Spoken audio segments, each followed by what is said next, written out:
बिस्मिल्लाहिर्रहमानिर्रहीम। अस्सलाम वालेकुम। मैं हूं आपका मेजबान साजिद गुंडल। आज 1 फरवरी है साल 2022। चीफ जस्टिस गुलजार अहमद की मुद्दत मुलाजमत के आखिरी दिन नवाज शरीफ को बड़ा झटका लगा है। ताहयात न्यायालय के खिलाफ दरखास्त को सुप्रीम कोर्ट ऑफ पाकिस्तान ने उड़ा कर रख दिया है। बड़ी आम तफसील है, इस पर बात करेंगे। नून लीग की हमदर्द सहाफी आसमा शराजी ने बिल आकर सच उगल दिया है, अपोजिशन को खरी खरी सुनाई है। बड़ा आम कालम है, इसके चंद आम नुकात आपके सामने रखूंगा। पेट्रोलियम प्राइसेस के हवाले से वजीर आजम इमरान खान ने एक बड़ा दबंग फैसला किया है। तीनों खबरों पर वन बाय वन आज की वीडियो में हम बात करेंगे। पेट्रोलियम प्राइसेस आपको इल्म है, हर 15 दिन बाद रिवाइज होती है और आलमी मंडी के अंदर कमी बेशी जो होती है उसके तनाजर के अंदर पाकिस्तान की हुकूमत भी फैसला करती है। लेकिन हमारे टीवी चैनल बाज़ औक़ात खबरें कंफर्म नहीं होती, पहले ही जब ये खबर दे देते हैं कि पेट्रोल महंगा हो रहा है, ओगरा ने 11 रुपए 12 रुपए बढ़ाने की समरी भेज दी है, तो उसके साथ ही जो पेट्रोल पंप माफिया होता है वो ऑलरेडी कीमतें नीचे बढ़ा देता है। ब्यूरोक्रेसी बिल्कुल यहां पर कंट्रोल उसका है नहीं। हजारों लाखों रुपए जो आवाम से बटोर लिए जाते हैं। अभी इन्हीं दिनों के अंदर गुज़श्ता रोज ऐसे ही हुआ, हमने देखा ओगरा ने एक समरी भेजी, वजीर आजम इमरान खान ने दबंग फैसला किया। अगरचे आलमी मंडी के अंदर कीमतों के अंदर बहुत इजाफा हुआ है और 30 अरब रुपए का नुकसान होगा हुकूमत को, और बिल आखिर वो भी अवाम नहीं पे करना होता है। लेकिन अवाम इन मामलात को चूंकि बहुत सारे लोग नहीं समझ रहे होते, वजीर आजम ने उस समरी को अप्रूव नहीं किया, कीमतें बरकरार रखी हैं। लेकिन इसके साथ ही टेलीविजन चैनल ने जब ये खबरें दी हैं तो उसके साथ कुछ ऐसी चेमगोइयां शुरू हो जाती हैं। फिर पेट्रोल पंप माफिया बाज़ औक़ात जो है ज्यादा कीमतें वसूल करना शुरू कर देता है। ये प्राइम मिनिस्टर इमरान खान का एक बड़ा दबंग फैसला है और मैं समझता हूं कि हमेशा जब आलमी मंडी के अंदर प्राइसेस बढ़ती हैं उनको बढ़ानी चाहिए। Already income tax sale tax कम करके हुकूमत ने अपना नुकसान कर लिया है और बाकी आवाम को रिलीफ देने की हुकूमत पूरी तरह कोशिश कर रही है बात चीजों के अंदर। और खास तौर पर जो सेहत कार्ड है, इसने पाकिस्तान की आवाम को एक बहुत बड़ा रिलीफ दिया है। यकीनी तौर पर इसको अप्रिशिएट किया जाना चाहिए। एक और बड़ी डेवलपमेंट है और वो है आसमा शराजी। आपको इल्म है कि ये नून लीगी इनको साफी समझा जाता है और चूंकि मरियम नवाज और बिलावल जरदारी के हवाले से ये बड़ी कॉन्शियस रहती हैं, उनके हवाले से बात नहीं करती। वो अगर सहाफियों को कुत्ता कहें, कौन है जो हिम्मत करे उनसे सवाल करने का, जो भी कहे। सिंध के अंदर कत्ल होते रहे सहाफी, उस पर भी इन्होंने ट्वीट्स नहीं करने होते। हुकूमत का मामला हो इमरान खान का तो फिर ये खुलकर बात करती हैं। तो अब बिल आखिर वो अपनी अपोजिशन से यहां पर मायूस होती दिखाई देती है। उन्होंने एक कॉलम लिखा है बीबीसी के अंदर और बड़ा उसके अंदर पहली मर्तबा एतराफ किया है और उस कॉलम का उन्वान है अपोजिशन के दिन गिने जा चुके हैं। चंद रुकात मैं आपके सामने रखता हूं ताकि आपको अंदाजा हो कि ये तबका मलामतिया बेचारा कितना परेशान है, मायूस है। और रोज वो हुकूमत का बताते थे आज जा रही है, डील हो गई है, मियां साहब ने सामान पैक कर लिया है, और अब हर तरफ से इनको मायूसी ने घेर लिया। और ये पहली मर्तबा इन्होंने एक कॉलम लिखा है। हालांकि पहले ये लिखती थी कि फैसला हो गया है, एस्टेब्लिशमेंट के लिए मुश्किल है, मईशत तबाह हो गई है, लेकिन इन्होंने लिखा है कि अपोजिशन के दिन गिने जा चुके हैं। वो कहती है आमतौर पर जो उन्वान होता है वो यही होता है कि हुकूमत के दिन गिने जा चुके हैं, लेकिन पाकिस्तान के अंदर ऐसे लगता है कि हुकूमत जो है वो लॉन्ग मार्च से पहले ही दम तोड़कर भाग जाएगी। ये पहले तासर होता था वजीर आजम आप इस्तीफा दे दे वरना अवाम का समंदर आपसे इस्तीफा लेगा। लेकिन पाकिस्तान के अंदर अब ऐसे लगता है कि यहां पर अपोजिशन के दिन गिने जा चुके हैं। और वो मुख्तलिफ हवालों से वो कहती है कि वजह साफ जाहिर थी, सियासी जमातें अदली मुक्तदर हल्कों की नब्ज पर पहले वो हाथ रखती थी, एस्टेब्लिशमेंट साथ होती थी। ऐसे ही उन्होंने वकला तहरीक का हवाला दिया। जब लॉन्ग मार्च गुजरांवाला पहुंचा तो नवाज शरीफ हीरो बन गया और वो फैसला चूंकि ऑलरेडी हुआ था, कमिटमेंट थी, इस वजह से वो लॉन्ग मार्च कामयाब हुआ। इमरान खान का जो लॉन्ग मार्च है डॉक्टर तारिक कादरी साहब का, वो दोनों का कामयाब नहीं हुआ। हुकूमत घर नहीं गई चूंकि पूरे मामलात जो है वो सेटल नहीं हो सके। लेकिन इसके साथ वो कहती हैं कि एक मरतबा फिर लॉन्ग मार्च की खबरें आ रही हैं। इस बार लॉन्ग मार्च मैं जिद है या बाकी इनकलाब बरास्ता मोटरवे आ रहा है। इस लॉन्ग मार्च का फायदा पीपल्स पार्टी उठाएगी या मौलाना के धरने की तरह फायदा कोई और लेगा आम तयनातियों से। यानी एक तो उन्होंने कहा कि मौलाना का जो धरना है उसका फायदा किसी और ने लिया है और चंद एस्टेब्लिशमेंट के लोगों की तरफ इशारा है। आम तयनातियों से कबल मार्च की किसी सहूलतकारी करेगी या फिर कुछ और होगा। बिलावल कह रहे हैं कि लॉन्ग मार्च के साथ ही हुकूमत चली जाएगी। मौलाना भी कह रहे हैं लॉन्ग मार्च के साथ हुकूमत चली जाएगी।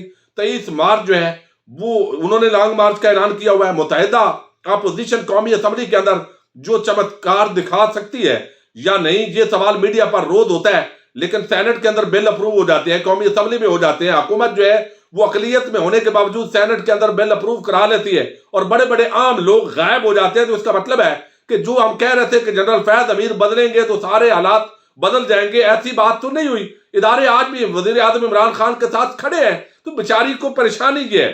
ابھی سینٹ میں اکثریت اقلیت میں بدل گئی، جبکہ جن کے سر پر پہلے الزام تھا کہ اب آپ کا فیض بھی نہیں، پھر یہ اعجاز کس کا ہے کہ دن دہاڑے اے این پی کے حاضر سینیٹر بڑے ایوان میں لاپتہ ہو جاتے ہیں، جبکہ ایک نہیں 7 سینیٹر سرے سے ہی اتنے عام اجلاس میں آتے ہی نہیں ہیں۔ سینٹ کا جو دلاور گروپ ہے وہ بیٹھتے تو سینیٹر اپوزیشن میں ہے، لیکن حکومت کو ہمیشہ آکسیجن فراہم کرتے ہیں۔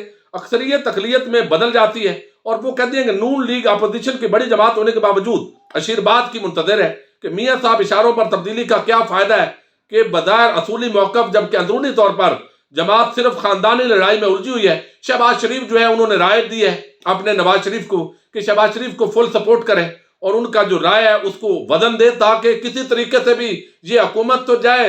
اب وہ کہتے ہیں کہ 27 فروری بھی گزر جائے گی، 23 مارچ بھی گزر جائے گا، اس کے بعد بھی یہی نعرے ہوں گے، یہی سیٹ اپ ہوگا اور رہ جائیں گے وہ عوام جو حکومت کی کارکردگی کے ساتھ ساتھ اپوزیشن کی کارکردگی سے بھی مایوس ہو رہے ہیں۔ لہذا اپوزیشن کو اپنی کارکردگی پر توجہ دینی ہوگی۔ بیچاری کتنے دیکھو خواہش مند تھے، کیا کیا خبریں دی، اور اب ان کو پھر جو ہے وہ بڑی امیدیں وابستہ تھی لیکن مایوس ہو گئی ہیں۔ لہذا اپوزیشن کو اپنی کارکردگی پر توجہ دینا ہوگی، کہیں ایسا نہ ہو کہ وہ بھی عوام کا اعتماد کھو دیں اور ان کے دن بھی گنے جا چکے ہیں۔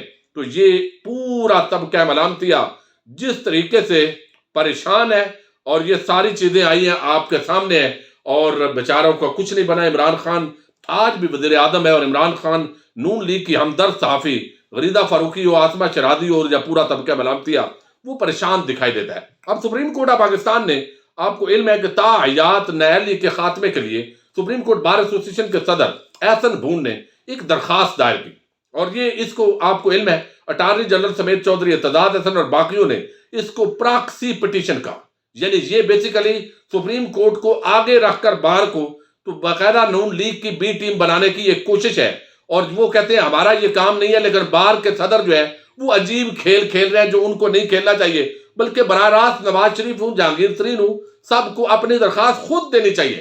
اب جو درخواست ہے وہ رجسٹرار آفس نے اعتراضات لگا کر واپس کر دیے، اور جو گراؤنڈز لی ہے وہ بڑی زبردست ہے۔ اب وہاں وہ کہتے ہیں کہ سپریم کورٹ کے رجسٹرار نے تاحیات نیالی کے معاملے پر سپریم کورٹ بار ایسوسی ایشن کی درخواست پر اعتراض لگا کر واپس کر دیا ہے۔ رجسٹرار آفس کا کہنا ہے کہ تاحیات نیالی کے معاملے پر سپریم کورٹ کا 5 رکنی لارجر بینچ فیصلہ دے چکا ہے، اس لیے درخواست گزار انفرادی شکایت لے کر آیا جو 184(3) کے تحت دائرہ کار میں نہیں آتی۔ 184(3) کے اختیار سماعت سے متعلق اٹھائے گئے نکات اطمینان بخش نہیں ہے۔ سپریم کورٹ نے ساتھ ہی قرار دیا چونکہ آلریڈی نظر ثانی درخواستیں بھی آرٹیکل 62(1)(f) کے خاتمے کے لیے دائر کی گئی تھی اس لارجر بینچ 5 رکنی کے فیصلے کے خلاف، اور وہ بھی سپریم کورٹ آف پاکستان چونکہ مسترد کر چکی ہے، اور متاثرہ جو شخص ہے جو درخواست دہندہ ہے وہ متاثرہ فریق بھی نہیں ہے، لہذا یہ درخواست جو ہے وہ خارج کی جاتی ہے، اور یہ اعتراضات لگائے ہیں registrar office supreme court of Pakistan نے۔ اور آپ کو علم ہے آج چیف جسٹس گلزار احمد کی مدت ملازمت کا آخری دن ہے، فل کورٹ ریفرنس ان کو دیا جا رہا ہے، الوداع کیا جا رہا ہے۔ یقیناً انہوں نے بہت اہم فیصلہ جات کیے ہیں اس دوران، لیکن پورا طبقہ ملامتیہ ان سے ناخوش ہے، تنقید کر رہا ہے ان کے دور پر، اور تنقید اور تعمیر یہ چیزیں تو چلتی رہتی ہیں، لیکن اب یہ جو خواہش ہے نواز شریف کی وہ ادھوری خواہش بالآخر پوری نہیں ہوئی۔ اور اب کیا ہوگا؟ نون لیگ اپنی ایک درخواست جو ہے یہی سپریم کورٹ بار وہ اپنی ایک اور درخواست دے گی ریویو کی، اور وہ باقاعدہ طور پر انہوں نے کہا ہے کہ ہم اعتراضات کو دور کرنے کے لیے درخواست دائر کریں گے، اور اس درخواست پر اعتراضات دور ہو جائیں گے، اور سپریم کورٹ آف پاکستان امید ہے کہ لارجر بینچ بنائے گی اور اس کی سماعت ہوگی۔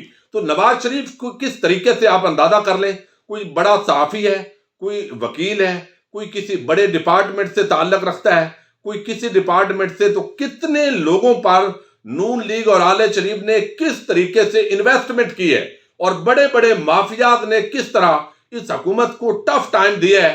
یہ ساری چیزیں بڑی اس ملک کے اندر ریلیونٹ ہیں، سمجھنے والی ہیں، اور اس مافیا کو اپنے منطقی انجام تک پہنچانا کتنا مشکل ہے اور ہماری عدالتوں کا اور اداروں کا شریف خاندان کو ریلیف دینے کے لیے کتنا دورہ معیار ہے، اور عام آدمی کے حوالے سے ایک نہیں 2 قانون یہاں پر لاگو ہیں اس ملک کے اندر۔ اللہ کرے کہ یہ مافیا بالآخر اپنے منطقی انجام کو پہنچے۔ اپنے میزبان ساجد گندل کو اجازت دیجیے۔ اللہ حافظ۔